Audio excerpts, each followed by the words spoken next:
Welcome to ಮನದ ಬೆಳಕು. ಮನದೊಳಗಿನ ಬೆಳಕನ್ನು ಎಚ್ಚರಿಸುವ ಒಂದು ಪ್ರಯಾಣ. ನಿಮ್ಮ ಜೀವನದಲ್ಲಿ ಎಷ್ಟು ಬಾರಿ ನೀವು ನಿಮ್ಮನ್ನು ಅನುಮಾನಿಸಿದ್ದೀರಿ? ನಾನು ಮಾಡಬಲ್ಲೆನಾ?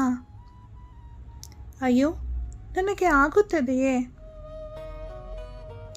ಈ ಜನರು ಏನು ಹೇಳ್ತಾರೆ? ಈ 3 ಪ್ರಶ್ನೆಗಳು ಬಹಳ ಕನಸುಗಳನ್ನು ಆರಂಭವಾಗುವ ಮೊದಲು ಕೊನೆಗೊಳಿಸುತ್ತವೆ.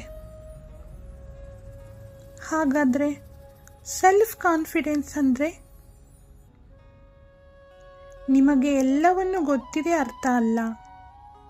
ನೀವು ತಪ್ಪು ಮಾಡೋದಿಲ್ಲ ಅನ್ನುವ ಅರ್ಥವೂ ಅಲ್ಲ. ಹಾಗಾದರೆ ಸೆಲ್ಫ್ ಕಾನ್ಫಿಡೆನ್ಸ್ ಅಂದರೆ ಏನು? ನೀವು ತಪ್ಪು ಮಾಡಿದರೂ ಎದ್ದು ನಿಲ್ಲುವ ಧೈರ್ಯ, ನಿಮ್ಮ ಮೇಲೆ ನಿಮಗೆ ನಂಬಿಕೆ ಇರೋದು.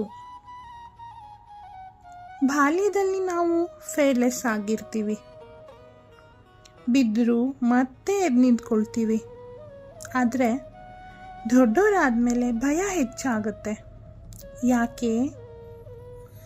ಯಾಕಂದರೆ ಜನರ ಅಭಿಪ್ರಾಯ ನಮ್ಮ ಮೇಲೆ ಹೆಚ್ಚು ಪರಿಣಾಮ ಬೀರುತ್ತೆ.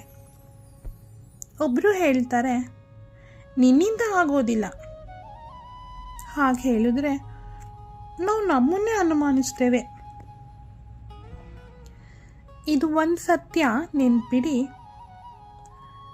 ನಿಮ್ಮ ಬಗ್ಗೆ ನಿಮ್ಮ ಅಭಿಪ್ರಾಯ ಇತರರ ಅಭಿಪ್ರಾಯಕ್ಕಿಂತ ಹೆಚ್ಚು ಮುಖ್ಯ ಆಗಿರುತ್ತೆ. ನೀವು ನಿಮ್ಮನ್ನು ಗೌರವಿಸದಿದ್ದರೆ ಯಾರು ನಿಮ್ಮನ್ನು ಗೌರವಿಸುವುದಿಲ್ಲ. ಹಾಗಾದರೆ ಸೆಲ್ಫ್ ಕಾನ್ಫಿಡೆನ್ಸ್ ಬಿಲ್ಡ್ ಆಗೋದಾದ್ರೂ ಹೇಗೆ?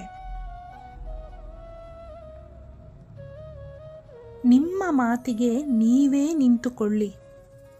ಸಣ್ಣ ಗುರಿಗಳನ್ನು ಸಾಧಿಸಿ. ನಿಮ್ಮ ಪ್ರಗತಿಯನ್ನು ಸೆಲೆಬ್ರೇಟ್ ಮಾಡಿ. ನಿಮ್ಮನ್ನು ಇನ್ನೊಬ್ಬರಿಗೆ ಹೋಲಿಸಿಕೊಳ್ಳಬೇಡಿ. ಪ್ರತಿದಿನ ಸ್ವಲ್ಪ ಉತ್ತಮವಾಗಿರಿ. ಯಾರಾದರೂ ನಿಮ್ಮನ್ನು ಕಡಿಮೆ ಅಂದಾಜು ಮಾಡಿದರೆ ಅದು ನಿಮ್ಮ ಮೌಲ್ಯ ಕಡಿಮೆ ಅಂತಲ್ಲ, ಅದು ಅವರ ದೃಷ್ಟಿ ಸಣ್ಣದು ಅಂತ ಅರ್ಥ. ನಿಮ್ಮ ಕನಸು ದೊಡ್ಡದಿದ್ದರೆ ನಿಮ್ಮ ಆತ್ಮವಿಶ್ವಾಸ ಇನ್ನೂ ದೊಡ್ಡದಿರಬೇಕು. ಈ ಕ್ಷಣದಿಂದ ನನಗೆ ಆಗುತ್ತದೆ ಅನ್ನೋ ನಿರ್ಧಾರ ಮಾಡಿ. ಸೋಲು ಬಂದರು, ಭಯ ಬಂದರು, ಜನ ನಗಾಡಿದರು, ನಿಮ್ಮ ಮೇಲೆ ನಿಮ್ಮ ನಂಬಿಕೆ ಕಳೆದುಕೊಳ್ಳಬೇಡಿ. ಯಶಸ್ಸಿನ ಮೊದಲ ಹೆಜ್ಜೆನೇ ಸೆಲ್ಫ್ ಕಾನ್ಫಿಡೆನ್ಸ್. ಮನದ ಬೆಳಕು ನಿಮ್ಮೊಳಗಿದೆ. ಅದನ್ನು ನಂಬಿ, ಅದನ್ನು ಬೆಳಗಿಸಿ. ಇದು ಮನದ ಬೆಳಕು. Light your inner strength. Okay.